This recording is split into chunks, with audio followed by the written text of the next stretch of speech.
Good morning बच्चों। आज हम पढ़ेंगे पाठ 3 में क्या है, लिंग निर्धारण। लिंग का निर्धारण कि वो पुल्लिंग है, स्त्रीलिंग है या नपुंसक लिंग है। संस्कृत भाषा में 3 लिंग भवंती होते हैं, पुल्लिंग, स्त्रीलिंग और नपुंसक लिंग। पुल्लिंग में पुरुष जाति का बोध होता है, स्त्रीलिंग में स्त्री जाति का बोध होता है और नपुंसक लिंग में निर्जीव चीजों का बोध किया जाता है। यहाँ पर देखिए, पुल्लिंग शब्द में क्या दिया है, पुरुषवाचक शब्द। पुरुषवाचक जो शब्द होते हैं वे पुल्लिंग भवंती पुल्लिंग होते हैं, जैसे बालक, छात्र, श्रमिक मतलब मजदूर आदि। स्त्रीलिंग जो शब्द होते हैं वो स्त्रीवाचक शब्द होते हैं, जिनमें स्त्री का बोध होता है, वे बालिका, छात्रा, अध्यापिका आदि। नपुंसक लिंग, यह शब्द न पुल्लिंग न स्त्रीलिंग, स नपुंसक लिंग शब्दा भवंती। न तो पुल्लिंग होते हैं न ही स्त्रीलिंग होते हैं। ये शब्द कैसे होते हैं, नपुंसक लिंग होते हैं, जैसे पुष्प, फल आदि। संस्कृते शब्दानां लिंगे निर्धारणं प्रत्यय अनुसारम भवति। यथा, जैसे संस्कृत में शब्दों का जो नाम होता है वो लिंग का निर्धारण करता है। शब्दों का जो नाम होता है वो लिंग का निर्धारण किसके अनुसार होता है, प्रत्यय के अनुसार होता है। प्रत्यय कैसे होते हैं, जो किसी मूल शब्द के अंत में जोड़े जाते हैं वे प्रत्यय कहे जाते हैं। कोई मूल शब्द है बाल, यदि उसके अंत में अ जोड़ा जाता है तो बाल ही रहेगा, वो पुल्लिंग में होता है।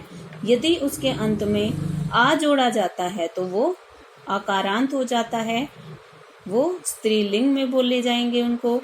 और यदि कोई शब्द के अंत में म लगता है, आगे पढ़ते हैं हम, पुल्लिंग शब्द अंत शब्दा पुल्लिंग शब्दा भवंती। जिसके अंत में अ होता है वे पुल्लिंग शब्द होते हैं, जैसे राग, अनुराग, वेग, आवेग, सर्ग आदि। ये सभी शब्द आप पढ़ सकते हैं।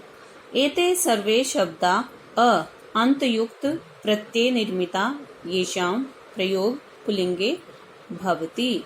ये सभी शब्द जिनके अंत में ए आता है, ए प्रत्यय का प्रयोग करके जिस शब्द का निर्माण किया गया है वे पुल्लिंग शब्द होते हैं। पुल्लिंग शब्द हो गए। अब है स्त्रीलिंग शब्द।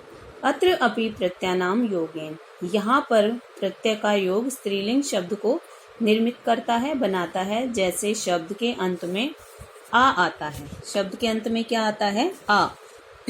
जैसे पूजा, माला, तारा, इच्छा, सेना, क्रिया, विद्या, भाषा, सभा।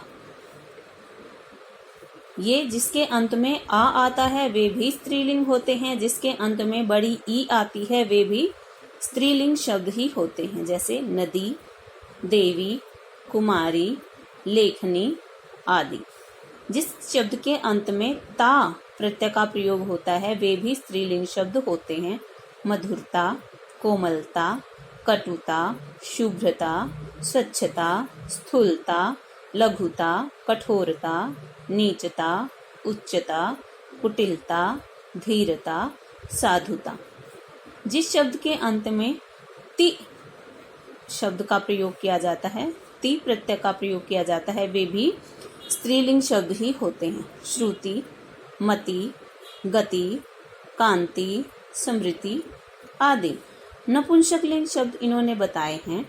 त्व अंत युक्त शब्द, जिस शब्द के अंत में त्व प्रत्यय का प्रयोग होता है वे कैसे प्रत्यय होते हैं, नपुंसक लिंग शब्द। जैसे कटुत्वम, यदि ता होगा तो कटुता, त्वम है तो कटुत्वम, मृदुत्वम, शौर्यत्वम, रघुत्वम, पशुत्वम, दासत्वम आदि। ये सभी शब्द जिसके अंत में त्व लगा हुआ है वे सभी शब्द क्या हैं, नपुंसक लिंग हैं। और जिसके शब्द में अंत में ता लगा हुआ है वे स्त्रीलिंग हैं। आगे बताया गया है, जिस शब्द के अंत में त्र अंत युक्त शब्द, जिस शब्द के अंत में त्र का प्रयोग होता है वे नपुंसक शब्द होते हैं।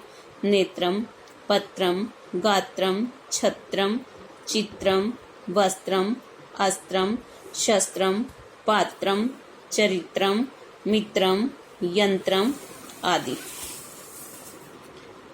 गै अव्ययी भाव समास नपुंसक लिंग होता है। ध्यान से देखना, इस बात को अंडरलाइन भी कर लेना। जो अव्ययी भाव समास होता है वो कैसा लिंग है?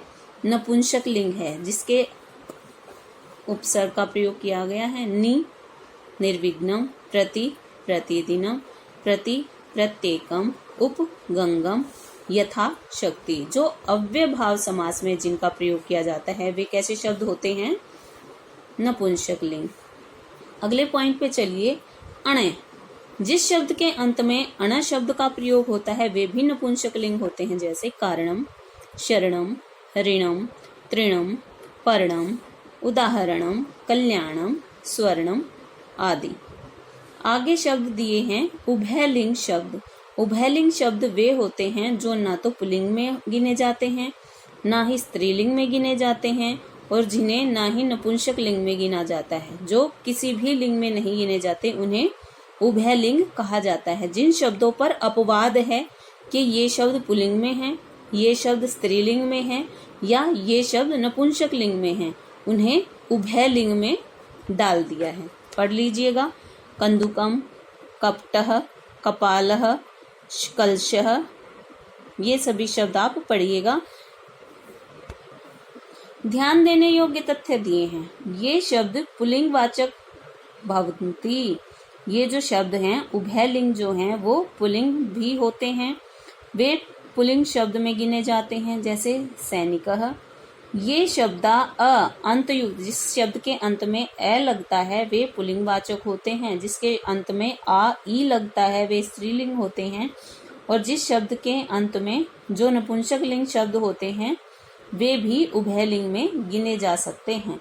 लेकिन वही शब्द उभयलिंग में गिने जाएंगे जिनमें अपवाद है। अपवाद का मतलब जिस शब्द के ऊपर झगड़ा है कि ये शब्द पुल्लिंग में है, स्त्रीलिंग में है या नपुंसक लिंग में है, उन शब्दों को उभयलिंग में डाला गया है।